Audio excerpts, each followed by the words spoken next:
Kavanagh, good morning. Good morning, Alex. How are you, big man? I'm good, how are you? If I could be you for just one day. Just one day. Just one day. That's all I need.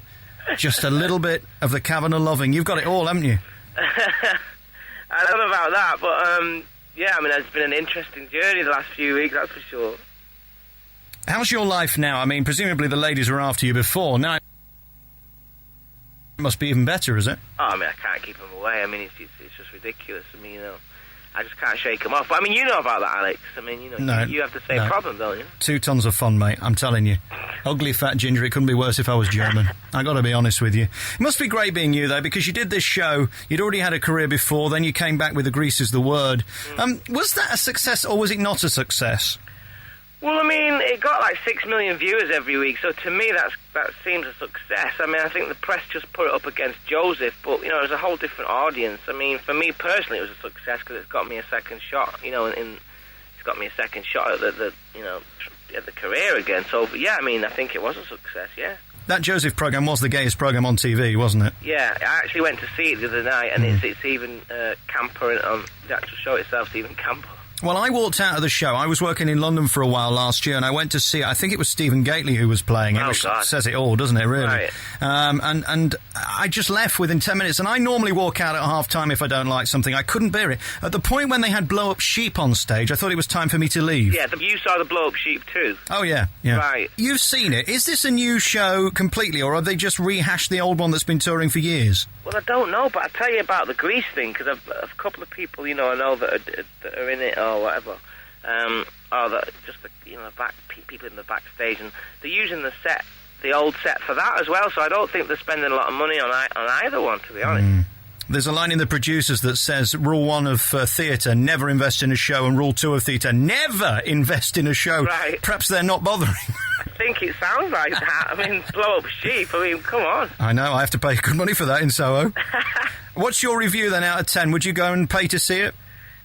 Which one, Grease or Joseph? Well, let's start with Joseph. I actually enjoyed it. I mean, I'd had a few drinks before, and I mean, you know, I'd give it like a 5 or a 6. It was a comedy, you know, it was comedic, and it was good, and he was great in it, I thought, you know. I mean, for that role, I mean, you know, Grease, obviously, I'm, you know, a bit biased, but maybe not because I'm not in it, so I'll have to wait and see it. I was amazed the first time I saw the musical of Grease how outrageous it was. There's some real shocking lines in it about, you know, wagons and things like that. Yeah. I don't know if they're going to use that in this one, but yeah, we had to take that out in the show on the TV.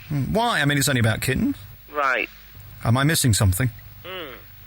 Kavanagh, let's talk about your time in that show. Was it exciting? Was it traumatic? Was it fun? Were you abused? Did you find David Guest completely revolting? Oh, God, I mean, to be honest with you, when I went into that show, I mean, you know, I couldn't get arrested, to be honest with you. I mean, I came back to this country after being in America for so long, and, you know, with the new music, and I was basically told, you know, forget it, you can't, you know, unless you do a reality show, you're not going to get back in, and you're not going to have a shot. And I thought, oh, God, because Big Brother had just happened, and that was a disaster.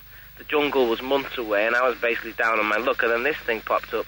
So I really had no choice. But for me personally, apart from the show itself, the actual whole experience was great for me because it got everything going for me. It was discipline. It was, you know, it was just great to have a routine every day, and you know, people probably saw it on the show each week. I was getting, I hate to say mojo again, but really that's what did happen for me. It was an interesting ride, the whole thing. The judges were all completely insane in their own way, you know. David Guest is actually become, you know, a bit of a friend. I mean, we've hung out a bit, and he's just in his own world, but he, you know, he means well. And Sunita, obviously, you saw the outfits, which kind of explains that. Cuckoo. And I think David Ian, you know, lovely guy, but David Ian, you know, had his eye on, you know, I think he was nervous in case I was going to win it, because I think he might have thought I might have got bored, because it was a year's contract, 8 shows a week, you know. I think it was very brave of you to do it in the first place, because had you been turned away at those first auditions, you would never, ever have worked again in show business, would you? No, I mean, that's why I was a nervous wreck. I mean, you saw the state of me. I mean, you know, but I literally had no choice. I mean, I had to do something, you know. But luckily, I stuck in there right to the end, you know. I'm going to play your new song in a minute. I Can Make You Feel Good is the new song. It's 7 inches, which is remarkable. Yeah, well, it's actually one of my old ones, but it's been re-released because of this Best Of album that the old label are putting out, you see. Who's buying this now, then, Kavanagh? I've no idea. We'll have to wait and see. I mean, unfortunately, I can't really promote it as much as I'd like to because it's my old label and so... there's only little things I can do, so I'm not sure how amazingly well it's going to do, but it'll be nice to have something get out there in the shops while I'm working on my new stuff, because I'm banging the studio again, and a new proper single will be out before the end of the year. Hopefully a new generation, you never know, because it's funny though, because some people know me as Anthony after this show.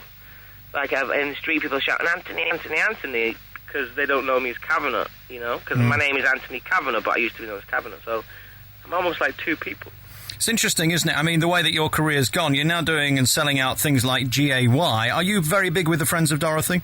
Definitely. Oh, God, yeah. I mean, in this day and age, but bring everybody on. I mean, we need to connect with that, especially the Friends of Dorothy. I mean, they do, and also that's actually a great venue to play because, you get paid well and, you go on stage at like 1 o'clock and just jump around a bit and they seem to love it. And by then, everyone's kind of out of it anyway.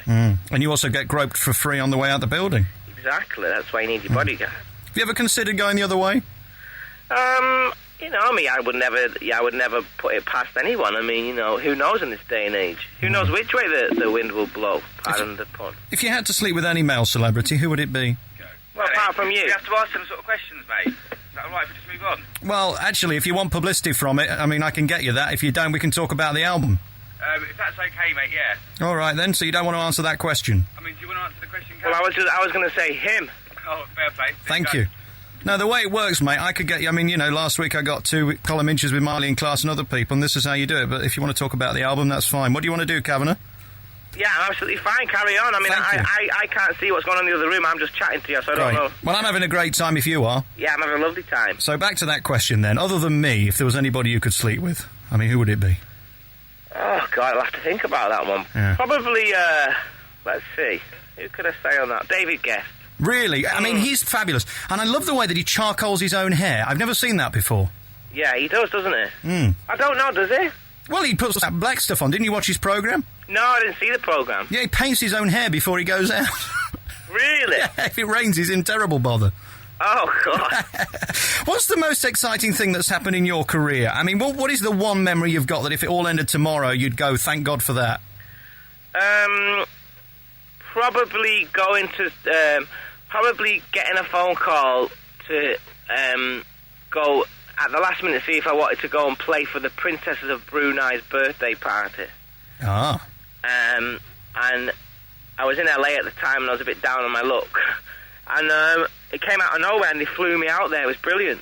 And, got paid a nice amount and I was in Brunei in the palace. I'll never forget that because it was literally a palace. I mean, it was just unbelievable. I never did anything so over the top in my life, You seem quite natural at it, and I always think that's nice, because in this business there's a lot of people who aren't very natural and look difficult and awkward on stage. Right. Is this something you've always done and always loved, presumably?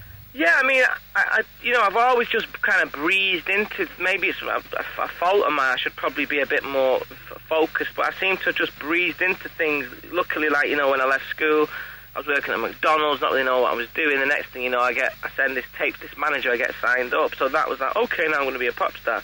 With the Grease thing, dancing wasn't my forte. I think that was quite clear because Danny B was like, lives and breathes it and studied all of his life. I mean, he literally was straight out of stage school, so, I mean, he could do the splits and jump in the air and all sorts. I love performing. I wouldn't say I love the dancing part so much.